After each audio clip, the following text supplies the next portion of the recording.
दगडूशेठ म्हणलं की प्रत्येकाच्या डोळ्यासमोर येतो तो म्हणजे पुण्यातील तुळशीबाग येथे असणारा गणपती. या गणपतीचे नाव पूर्ण देशभर पसरले आहे.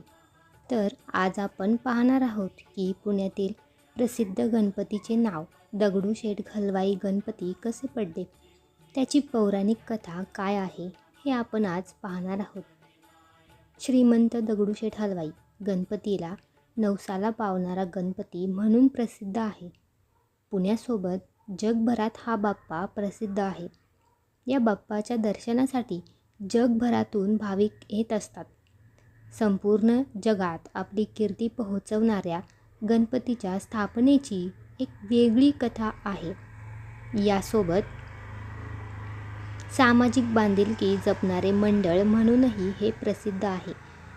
श्रीमंत दगडूशेठ हलवाई हे पूर्वीच्या काळातील पुण्यातील एक खूपच प्रसिद्ध नावाजलेले मिठाईचे व्यापारी होते. पुण्यातील बुधवार पेठेमध्ये ते राहत होते. ते खूप श्रीमंत, त्यांच्या घरी राजवैभव होते. सर्व काही सुरळीत चालू होतं. धंदाही खूप मोठा चालत होता. परंतु याच काळात पुण्यात प्लेगची साथ आली. ही साथ सगळीकडे पसरली. खूप लोकांचा मृत्यूही झाला आणि याच साथीमध्ये श्रीमंत दगडूशेठ हलवाई यांच्या मुलाने आपला जीव गमावला आणि शेठवरती दुःखाचा डोंगर कोसळला. या घटनेमुळे ते आणि त्यांच्या पत्नी लक्ष्मीबाई हे पूर्णपणे कोलमडले. त्यांना जगण्याची काही उमेद दिसत नव्हती. सर्व संपल्यासारखे झाले होते. त्यावेळी त्यांचे गुरु माधवनाथ महाराजांनी दगडूशेठ यांना आधार दिला. याचबरोबर त्यांना दत्ताची आणि गणपतीची मूर्ती तयार करून त्याची पूजा करण्याचा सल्ला दिला.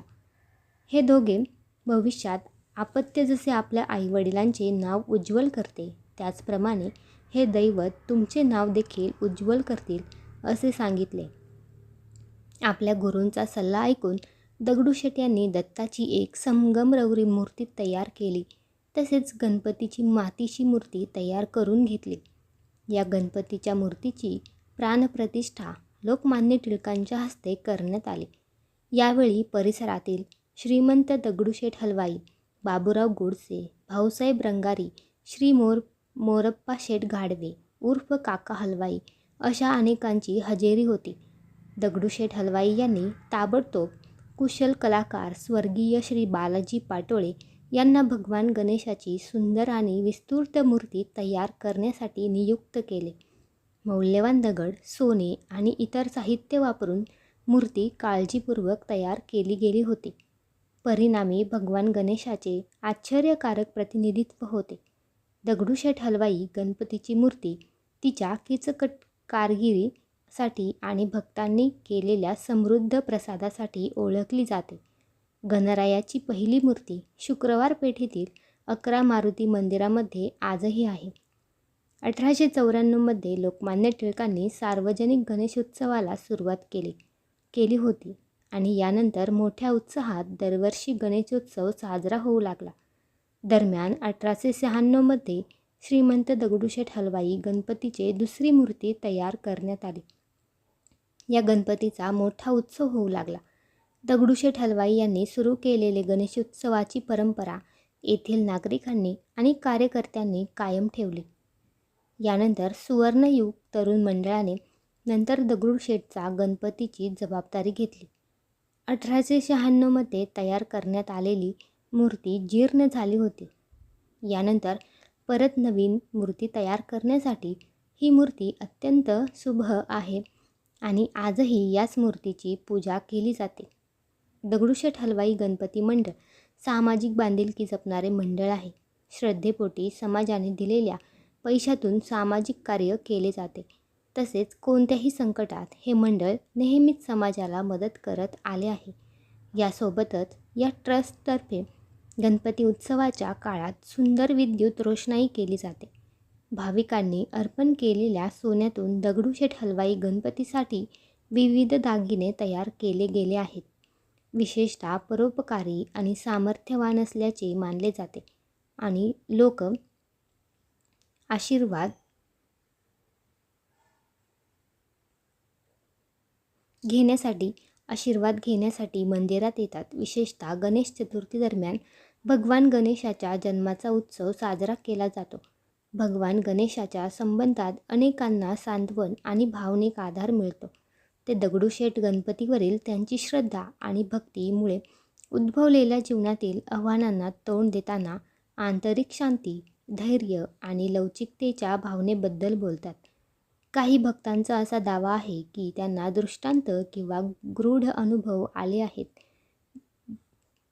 या उपस्थितीची भावना प्रेम आणि कृतज्ञतेच्या जबरदस्त भावना किंवा आध्यात्मिक अंतर्दृष्टीचे क्षण आहेत. दगडूशेठ मंदिराचे एक वैशिष्ट्यपूर्ण वैशिष्ट्य म्हणजे गणेशाची भव्य मूर्ती. सोन्या चांदीच्या दागिन्यांनी चढवलेली मूर्ती सुमारे 2.2 मीटर इंच आणि 1.8 मीटर रुंद आहे. वर्षभर मंदिरात भाविकांची गर्दी असते, परंतु गणेश चतुर्थी उत्सव विशिष्ट आश्चर्यकारक असतो. यावेळी मंदिर विस्तृत सजावट, भक्ती, संगीत आणि दोलनामय मिरवणुकांनी जिवंत होते.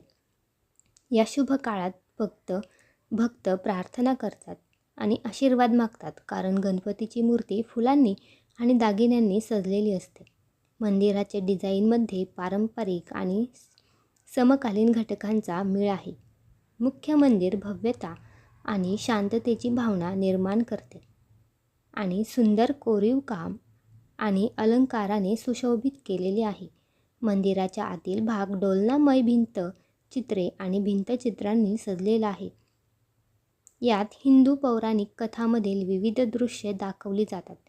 एक उत्कट आध्यात्मिक वातावरण आहे. फक्त या मंदिराला भेट देण्यासाठी येताना भक्त दिसतात. मित्रांनो, तुम्हाला गणपती बाप्पाची कथा कशी वाटली हे कमेंट करून नक्की सांगा आणि चॅनेलला सबस्क्राईब नक्की करा. धन्यवाद.